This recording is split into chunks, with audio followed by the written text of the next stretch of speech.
여기서 어떻게 정착 다 돌렸는데. 들어가는 게 더 창피해. 아빠 때문에 짜증나 죽겠어. Semenjak Gemyong membatalkan pernikahannya dengan Yongbom, banyak orang yang khawatir kepadanya, termasuk sahabat Gemyong. Karena telepon Esun tidak pernah Gemyong balas, maka biasanya Esun bertanya kepada sahabat anaknya itu keadaan putrinya pasca pernikahannya batal. Esun kesal karena Gemyong tidak mau cerita apapun kepadanya. Setiap ditanya, pasti jawabannya lupakan saja atau ibunya tidak perlu tahu. Mentang-mentang putrinya itu sudah dewasa, ibunya jadi terlupakan. Padahal dirinya lah yang paling mengkhawatirkan putrinya. Dahulu, sewaktu Gemyong kecil, dia selalu terbuka kepada ibunya. Bahkan menceritakan siapa yang Gemyong suka. Dulu, Gemyong bahkan berjanji akan selalu berbagi rahasia dengan ibunya itu. Mereka berdua sama-sama berbagi rahasia dunia. Bagi Gemyong, ibunya adalah penjaga rahasia yang paling ia percayai. 엄마 너무 행복해. Suatu malam, saat Esun dan Gwansik menyiapkan lauk pauk yang akan mereka kirimkan kepada Gemyong, tiba-tiba Gemyong pulang ke rumah mereka dan berkata ia lapar. Esun dan Gwansik begitu gembira dan mereka langsung menyambut putri sulungnya itu dengan banyak perhatian. Esun menyiapkan makanan sementara Gwansik memastikan putrinya tetap hangat. Di sana Gemyong sadar semenjak dirinya tidak ada di rumah dan adiknya Eunmyeong sedang wajib militer, ibu dan ayahnya pasti kesepian. Di sana, Gemyong disuguhkan dengan banyak makanan. Sarapan, makan siang, kudapan, semua Esun buatkan dengan spesial. Bahkan saat pulang bekerja, ayahnya membawakan Gemyong oleh-oleh makanan. Hingga perut Gemyong serasa mau meledak. Semua yang orang tua Gemyong lakukan semata-mata hanya ingin menyenangkan putri mereka. Esun juga menghubungi Eunmyeong di militer mengatakan jika kakaknya datang berkunjung karena kangen dengan ibunya. Di sana selain makan, Gemyong hanya tidur-tiduran seperti berhibernasi dan memulihkan tenaganya. Dan tepat pada saat itu, Gwansik membangunkan putrinya di jam 4 subuh untuk membawanya pergi melihat matahari terbit. Gemyong lalu teringat dengan masa kecilnya bersama adik-adiknya. Mereka sering melihat matahari terbit bersama ayahnya. Setiap pergi memancing, Gwansik selalu melihat matahari terbit seorang diri. Di saat itu, ia selalu berdoa agar Gemyong dan Eunmyeong baik-baik saja. Gemyong sadar setiap hari ayahnya selalu berangkat subuh-subuh demi menafkahi keluarga mereka. Pengorbanan ayahnya itu begitu besar baginya. Ia lalu bertanya, apa ayahnya tidak takut memancing sendirian di tengah laut yang masih gelap seperti ini? Dibilang takut, tentu saja Gwansik takut. Tapi, ia mencoba untuk menahannya, apalagi ketika gelombang besar datang. Tapi ayahnya bisa bertahan ketika melihat titik lampu di ujung lautan. Mengingatkannya jika bukan hanya dirinya yang mencari ikan di lautan ini. Gwansik berpesan kepada putrinya itu jika ayah dan ibu selalu berlayar di sisi anak-anaknya. Ketika Gemyong merasa lapar, maka pulanglah ke rumah. Ibunya pasti memasakkan makanan yang banyak untuknya. Gemyong kemudian meminta maaf karena pernikahannya batal. Dan ayah ibunya pasti malu karena undangan telah tersebar. Menurut Gwansik, justru dirinya lah yang malu jika sampai putrinya menikah dengan keluarga seperti itu. Lalu, mereka berdua menatap ke arah matahari terbit bersama-sama. 오늘 나는 다른 해를 봤다. 아빠 옆이 얼마나 따뜻했는 줄을. Saat melabuhkan kapal dan hendak pulang, Sanggil melihat Gemyong dan Gwansik. Saat tahu jika putri Esun itu baru saja melihat matahari terbit bersama ayahnya, Sanggil benar-benar iri. Sanggil berucap kepada Gemyong, meski sekarang ayahnya itu adalah kapten di kapalnya sendiri, tapi dulu Gwansik pernah menjadi anak buahnya, bahkan pernah membuatkannya ramen. Gemyong tidak peduli, toh sekarang mereka sama-sama kapten kapal.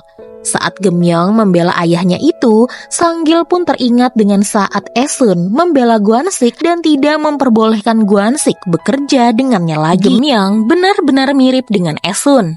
Sanggil semakin dibuat cemburu ketika melihat ayah dan putri itu pulang sambil bergandengan tangan. Di rumah, ia mencoba meniru dengan mengajak Hyunsuk pergi melihat matahari terbit juga. Tapi di sana, Hyunsuk langsung menolak, mengingat hubungan mereka berdua begitu buruk dan Sanggil masih melarangnya untuk berkencan dengan Anmyeong. Padahal, ayahnya sendiri berselingkuh dengan banyak wanita. Ketika ia hanya mencintai satu pria, ayahnya malah menentang dengan keras. Di sana Yongran juga meminta suaminya itu makan malam di luar saja karena dirinya dan anak-anak merasa tidak nyaman jika Sanggil berada di rumah. 그래? 다 불편해? 나좀 손들라래! Sementara itu, Esun mencoba menjodohkan Gemyong dengan putra temannya. Saat ini, putra temannya itu masih melakukan wajib militer. Orang tuanya punya ladang jeruk. Usianya baru 29 tahun dan juga kuliah di Seoul. Menurutnya pria itu baik, apalagi dia terlihat tampan. Esun berkata, dia baru saja membatalkan pernikahan setahun yang lalu. Apa kata orang-orang jika dirinya sudah mendapatkan pengganti terlalu cepat? Ternyata, selama ini orang tua Gemyong tidak pernah sama sekali menyebarkan undangan pernikahan Gemyong. Jadi, warga Jeju tidak ada yang tahu tentang rencana pernikahan Gemyong.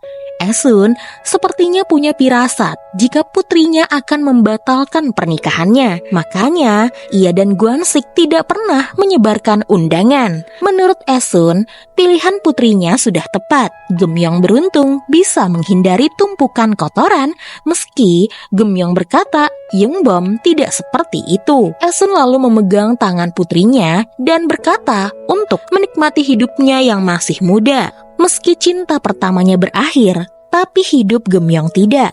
Sayang sekali jika Gemyong meratapi cintanya yang kandas dan melupakan kesenangan masa mudanya. 손도 이렇게 어린데 새로 난 꽃잎 같다.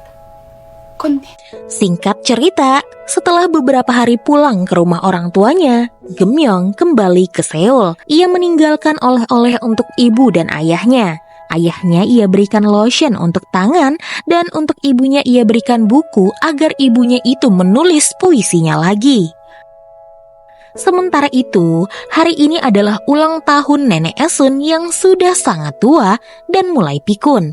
Saat orang-orang datang ke rumah untuk merayakan ulang tahunnya, tidak ada yang nenek Esun itu ingat, bahkan cucu laki-lakinya sendiri. Namun, saat Esun datang berkunjung, ia langsung ingat dengan Esun. Ia bercengkrama dengan Esun, cucu dari almarhum anak pertamanya.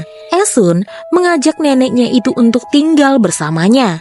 Namun, nenek Esun menolak karena ia tidak mau membebankan Esun dan Gwansik. Esun lalu berjanji di musim semi ia akan membelikan neneknya itu gigi palsu. Dulu saat masih kecil, neneknya lah yang selalu menjaganya dan mencabut giginya yang goyang. Nenek Esun lalu menepuk pantat cucunya itu dan berkata, Esun, cucunya yang ompong ini sudah dewasa. Saat Esun pulang, ia meninggalkan neneknya itu matras yang hangat agar neneknya bisa tidur dengan nyaman. Namun ternyata malam itu adalah malam terakhir neneknya Esun. Sebelum akhirnya ia meninggal dengan damai. Esun dan Gwansik mengenang semua orang yang kini pergi meninggalkan mereka. Ayah dan ibu Esun, nenek dan ayah Gwansik, salah satu ibu Hanyo, lalu nenek Esun dan terakhir putra bungsu mereka, Dongmyeong. Esun berharap suatu saat nanti dirinya dan Gwansik bisa pergi bersama-sama.